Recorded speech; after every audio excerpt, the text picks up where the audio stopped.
Bienvenidas y bienvenidos estudiantes de los 3 grados de secundaria en todo el país a Cívica y Ética en Diálogo, donde buscamos que ustedes tengan un espacio de reflexión, análisis y diálogo sobre temas importantes para su desarrollo integral.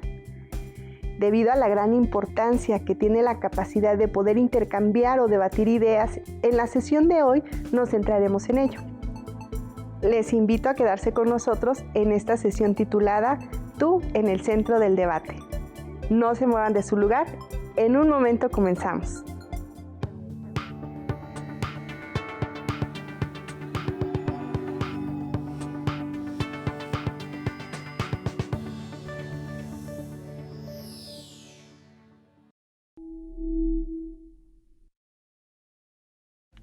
Una vez más, bienvenidas y bienvenidos a este espacio.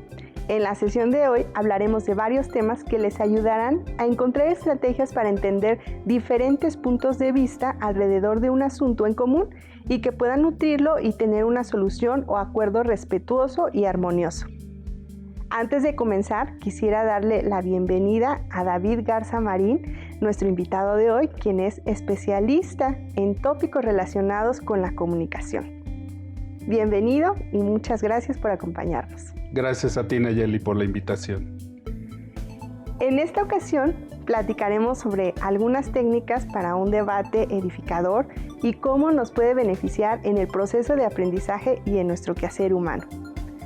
Comencemos escuchando lo que algunas y algunos jóvenes opinan sobre qué tan común es el debate y la discusión en nuestra vida diaria.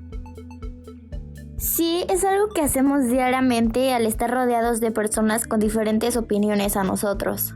Sí, claro, sí considero que son prácticas comunes dentro de nuestra sociedad, debido a que en nuestra sociedad existen bastante diversidad en cuanto a costumbres y principalmente en pensamientos, y utilizamos nosotros como seres humanos estas dos herramientas, ya que somos seres biopsicosociales, en los cuales todo el tiempo tenemos esta necesidad de interactuar y dar a conocer nuestros puntos de vista. Además que considero que son muy importantes, ya que utilizando estas herramientas también nos sirven para adquirir nuevo conocimiento, escuchando las ideas así como el pensar o el sentir de otras personas. Sí, porque tenemos que comunicarnos con las demás personas y cuando existe un debate es por diferentes puntos de vista. El debate y discutir es natural dentro de una sociedad. Incluso se puede decir que es necesario para mantener el equilibrio de su convivencia. En una sociedad, cada individuo tiene ideas, necesidades y formas de pensar muy diversas y sobre todo intereses y objetivos distintos. Mediante el debate y las discusiones, buscan llegar a un acuerdo y equilibrio para su convivencia. Pues yo creo que debatir no es una práctica tan común en nuestra sociedad, pero pienso que discutir sí. Normalmente vemos a las personas solamente discutiendo y no llegan a debatir. ¿Y qué es lo que implica debatir? Pues dar un punto de opinión, callarse y escuchar el punto de opinión de la otra persona y tratar de llegar a algún punto, pero normalmente en nuestra sociedad estamos más acostumbrados a discutir, incluso por cualquier cosa o cualquier tema. Como siempre, les agradecemos su participación, porque con ella enriquecemos mucho estas sesiones. Efectivamente, como se mencionó, debatir y discutir son acciones que realizamos de manera más frecuente de lo que pensamos. Son parte de la convivencia con otras personas. Sin embargo, normalmente no somos conscientes de ellas y las llevamos al extremo al no saber interpretar o entender lo que las demás personas quieren decir, y situaciones que tienen una fácil resolución en ocasiones terminan violentamente. Para comenzar, aclaremos que el debate no equivale a conflicto, ni a pugna o pelea, sino que es una herramienta invaluable para lograr mejores resultados en un objetivo común. David, ¿cómo se puede definir el debate? El debate es, en esencia, un conjunto de actos lingüísticos que tienen como finalidad que dos o más puntos de vista se concentren en un tema o idea de interés común entre los debatientes. El resultado deseable de un debate exitoso es el de lograr puntos de acuerdo, ya sea parciales o absolutos. Como todo acto lingüístico, un debate puede tener una fuerte inclinación a cambiar el curso de la historia. Para ello, necesitamos comprender qué es un acto lingüístico. Se trata del proceso de exteriorizar o expresar lo que sucede en la conciencia del hablante. Al hacer esta expresión, buscamos que los demás sepan qué pensamos y cómo lo pensamos. Existen varios actos lingüísticos que pueden utilizarse indistintamente durante una conversación o en un debate, y necesitamos comprender su significado. Son las afirmaciones, las declaraciones, los juicios, las promesas, las peticiones y las ofertas. Vayamos uno por uno.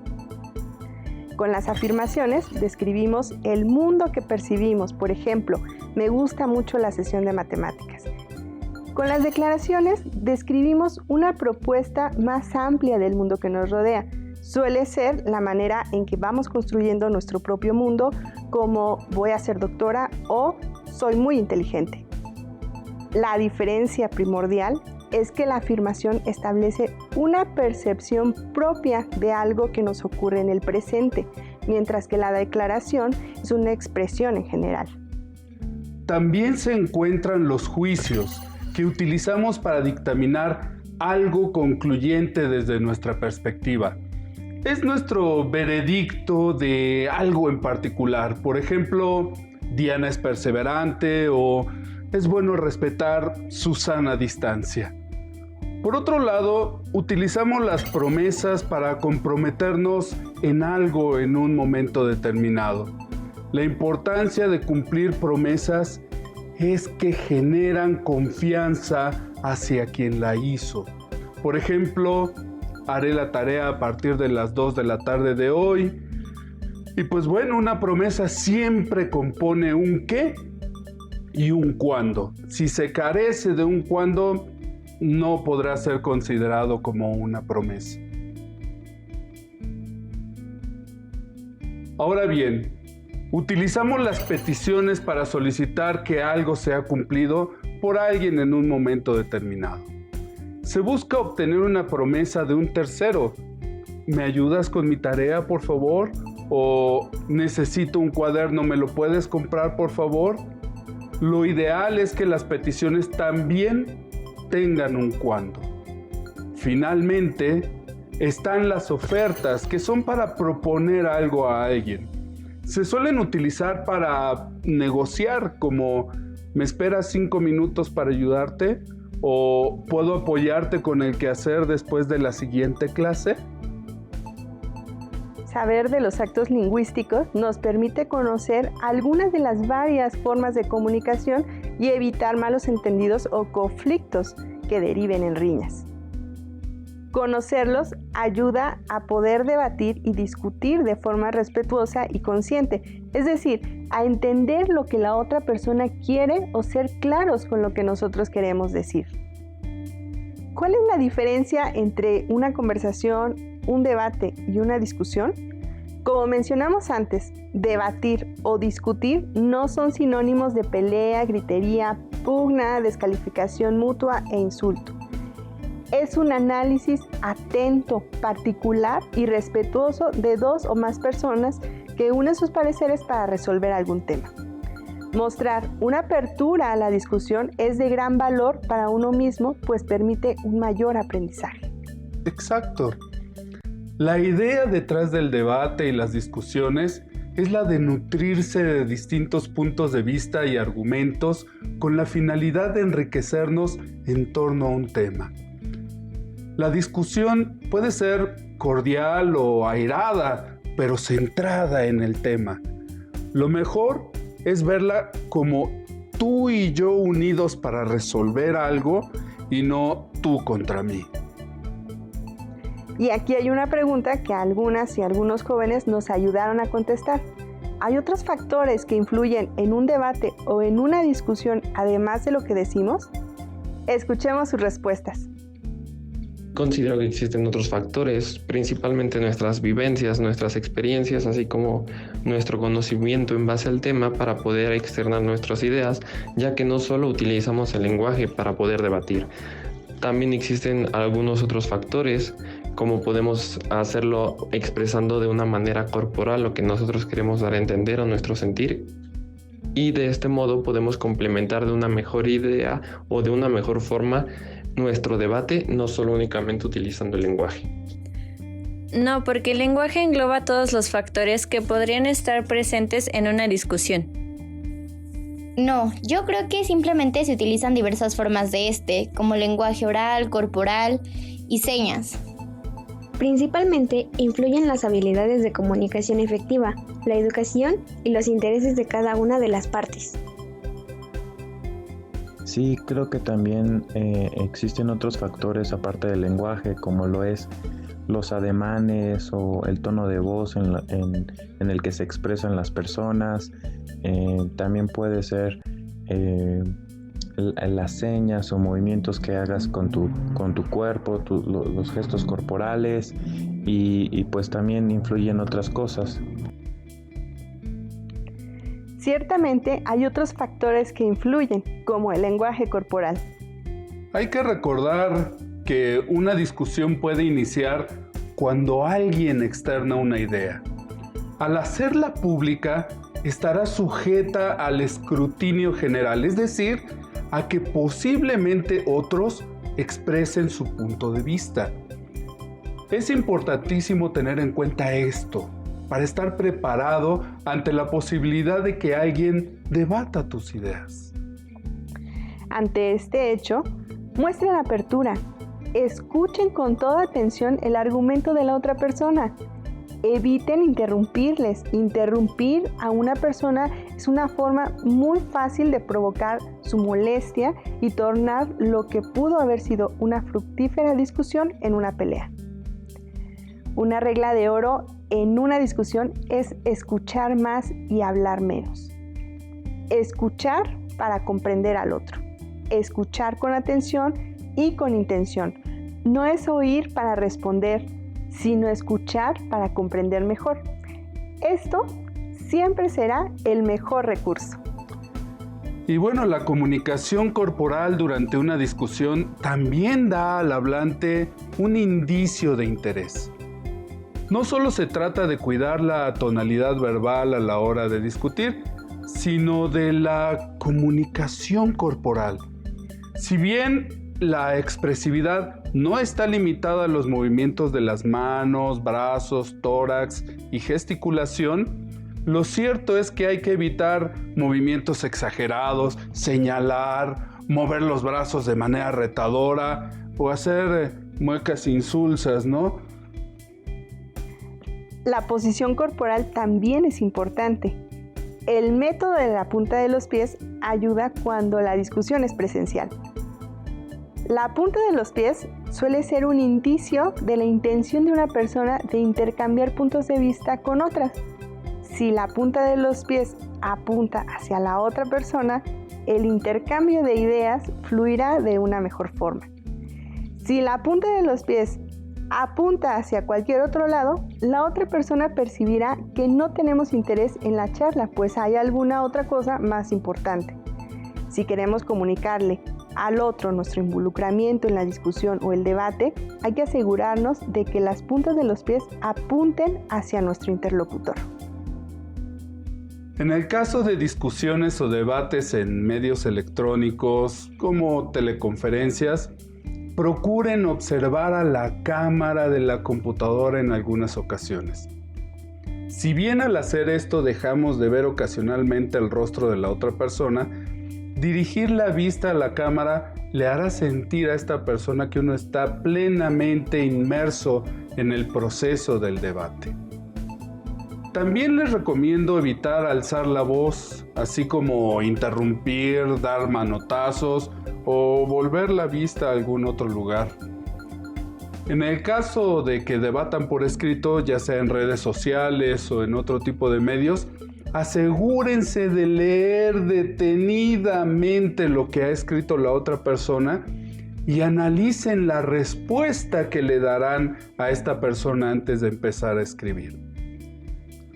Una vez que hayan escrito la respuesta, tómense el tiempo de leer lo que escribieron. Es importante que se aseguren de lo que han escrito sea exactamente lo que querían escribir. Lo anterior nos refiere a las formas, pero hace falta hablar de los argumentos. Un argumento es una serie de conceptos encaminados a comunicar el punto de vista personal de un tema, fundamentado en el conocimiento personal o en el universal. Como puede apreciarse, no se trata de emitir opiniones vagas, sino explicaciones fundamentadas. Existen algunos de estos vicios que se conocen como falacias y que parecen válidos, pero que no lo son. Hay falacias que se cometen de manera intencional para manipular a los demás e intentar ganar la discusión. Otras se cometen de manera involuntaria por descuido o por ignorancia. Algunas de las falacias más comunes durante una discusión son atacar a la persona y no centrarse en la idea. Esta es una de las más comunes. Una discusión se centra en una idea. Si alguien empieza a decir, pero es que tú dijiste, ¿y tú qué sabes? Esa persona no tiene interés en debatir, sino en imponer su razonamiento. Es importante centrarse en la idea, no en la persona. Exagerar o malinterpretar el argumento de la otra persona para debilitarlo. Esta también se utiliza mucho. Aquí se da una respuesta que parece congruente, pero que en realidad exagera, malinterpreta o hasta ridiculiza el argumento con la finalidad de ganar una discusión. Por ejemplo, si alguien afirma, es saludable fomentar el hábito de usar la bicicleta, la falacia ocurriría si alguien responde sarcásticamente. Sí, claro, que haya accidentes y atropellen a los ciclistas porque es un medio de transporte muy seguro. Si bien la respuesta parece correcta, la forma y el tono en el que se responde pretende desacreditar la idea. Tomar una pequeña muestra como una verdad general es otra falacia. Se usa mucho cuando se quiere transformar una pequeña experiencia propia o un dato limitado en una generalización. Por ejemplo, ese niño me cae mal y va en tercero A, y como tú vas en tercero A, también me caes mal. Esas generalizaciones no aportan. Tratar de demostrar toda una proposición al creer que una de las premisas que la componen es cierta. Se utiliza esta falacia para imponer un razonamiento. Por ejemplo, te estoy diciendo la verdad porque yo nunca miento. Se trata de un argumento circular donde una conclusión se deriva de una de sus premisas y por ende se pretende que se asuma sin pruebas. Como toda falacia, no aporta. Hay que sustentar lo dicho. Asegurar que algo es la causa de otra cosa solo porque ocurrió antes es otra falacia. Por ejemplo, ayer pasé por debajo de la escalera y por eso me saqué una mala calificación en el examen. Este tipo de falacia suele alimentar la superstición y no aporta a una discusión. Reducir la discusión a solo dos posibilidades es una falacia que pretende cerrar la posibilidad de hacer propuestas. Por ejemplo, si no estás conmigo, estás contra mí. O aquí solo hay de dos sopas. Lo mejor es abrir la discusión al abanico de posibilidades que permiten ampliar la visión y enriquecer el conocimiento. Afirmar que por la ignorancia de alguien más el argumento es válido. Se trata de falacias muy comunes como no puedes demostrar que yo lo hice, así que no lo hice. O no puedes probar que estoy equivocado, por lo tanto estoy en lo cierto. Que una persona no tenga pruebas en contra de un argumento no significa que ese argumento sea válido o inválido. Dejar la carga de la prueba sobre quien cuestiona un argumento se utiliza para pasar a la otra persona la responsabilidad que pruebe que mi argumento es discutible. Suele usarse cuando se discute algo que se hace por tradición, por ejemplo, así se ha hecho por años en mi familia y punto. O así me ha dado resultado y no tengo por qué hacerlo como dices. Con este tipo de falacias se muestra una cerrazón a la otredad y difícilmente se abrirá la puerta a nuevas y quizá mejores posibilidades. Aseverar que algo sigue a aquello cuando no existe alguna conexión lógica. Se usa para generar una consecuencia a partir de una premisa inconexa, como los que estudian matemáticas son inteligentes. Debo estudiar matemáticas para ser inteligente. O si no compras estos cuadernos, no vas a aprender en la escuela. Estas frases no tienen conexión. Aunque suenan lógicas, no aportan. Muchas de ellas son lemas comerciales para atraer a los clientes. Asumir que un argumento es válido solo porque es popular se utiliza cuando el hablante quiere justificar su argumento solo con el hecho de que otras muchas personas aparentemente opinan lo mismo, como no lo digo yo, lo dice un montón de gente. 9 de cada 10 personas lo hacen de esta forma. Ya lo decía Jean Cocteau, no se debe confundir la verdad con la opinión de la mayoría. Si bien existen muchas otras falacias, las que acabamos de mencionar Nayeli y yo son de las que más se utilizan. Falacias hay muchas, muchísimas, y tendemos a echar mano de ellas a veces sin saber. Es importante notar que la única forma de ganar una discusión es llegar a acuerdos, no la imposición de pareceres. Finalmente llegamos al tema de la negociación. Una negociación efectiva se fundamenta en solicitar a otra persona algo que uno quiere y ofrecerle algo a cambio. Lo mejor será que ambos sean beneficiados por este proceso. Si solo uno gana, se trata de una imposición o una exigencia que también podría interpretarse como un abuso. Cuando se pretende negociar, hay que estar dispuesto a ceder para entonces obtener. Es importante saber qué es lo que uno puede ceder, lo cual no siempre es algo de valor para nosotros mismos, sino que lo sea para la otra persona. Presentarse a una negociación sin estar preparado es la antesala para un fracaso. Si bien los temas del debate, la discusión y la negociación son muy amplios, estas bases serán útiles para que aprendamos a debatir en un clima de respeto. Ahora ya saben que no se trata de pelear, sino de encontrar mejores respuestas.